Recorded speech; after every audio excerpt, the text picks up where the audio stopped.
The white flag in the air. It's Johnny Benson in front of Mark Martin, Bobby Labonte, and Todd Bonai. Can he make it back at the lead? I like what Johnny Benson's doing. He just got to do it 4 more times. He's down into one. Got a great run down into turn 1. A mile and a half left. Johnny Benson in front of Mark Martin. He's got a great run going down the backstretch. 2 truck length. But here comes Mark Martin closing the gap. 1.5 back. Here he comes. He's going to look to the outside right here. Johnny needs to get back to the gas. Don't push up.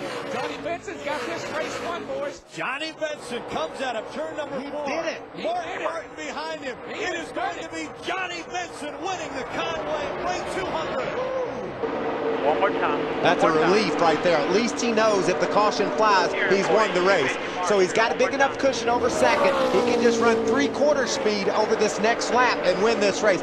Getting the white flag was a big deal for that kid. We'd heard him talk earlier about his restarts. He didn't want to have to deal with that. And he's not going to have a restart.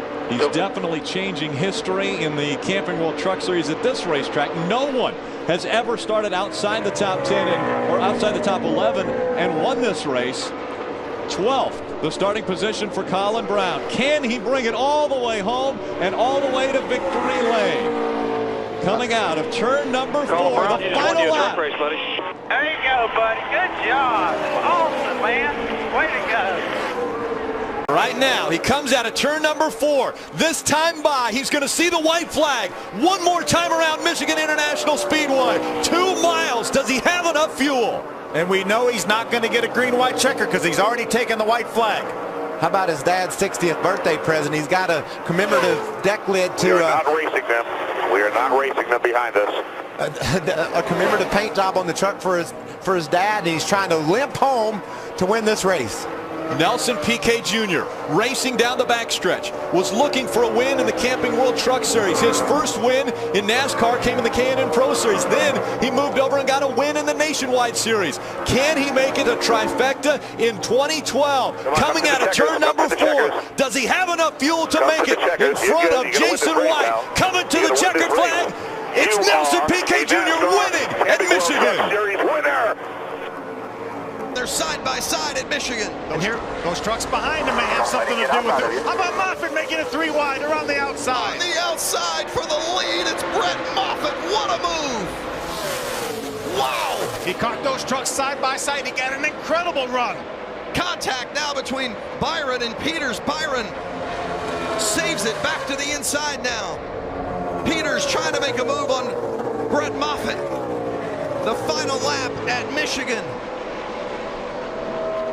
Through 3 and 4, coming to the checker. Brett Moffitt trying to hold on, and does.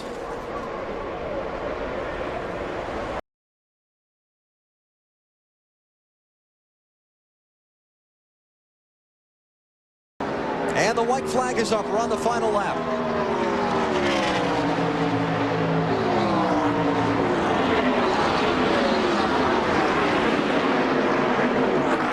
Ryan Newman, 23-year-old out of South Bend, Indiana, in his 9th start in the NASCAR Busch Series.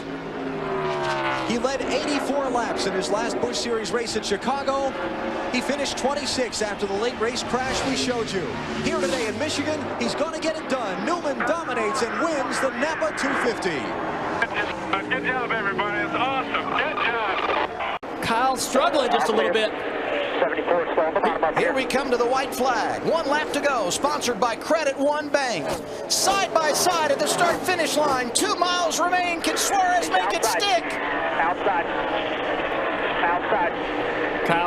Kyle's right there. Suárez is going to bury it down in the corner here. Clear, Daniel. Clear. I think he's clear. He's going to get the position. Clear. Daniel Suárez looking at his first win. Don't even look in that mirror. Give me this corner right here one more time. That is great advice. Just keep your eyes on the road.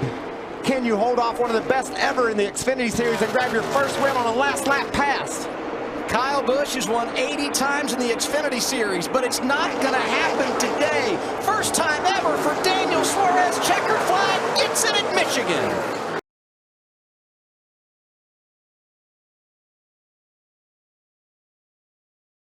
Here comes Davey to the outside. He's going going to try this pass again. It got him in trouble earlier. They both slide up the racetrack, and here they come for the white flag. One more lap to go, and Allison has a slight advantage on Jarrett as they hit for turn number 1.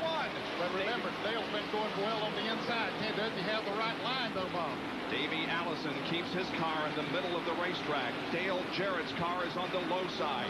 Off the 18 degrees of banking, they go down on 5 degrees of banking, and Dale Jarrett wiggles a little bit as they come out of the second corner. They bump, they touch, they rub, going down the backstretch, side by side, wheel to wheel. Who is it going to be in the Champions Park Plug 400? Jarrett has the slight advantage as they go into the third and fourth corners.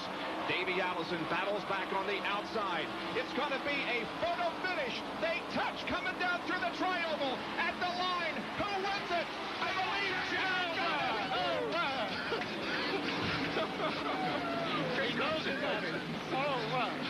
White flag in the air. 1 lap to go. Sponsored by Credit One Bank.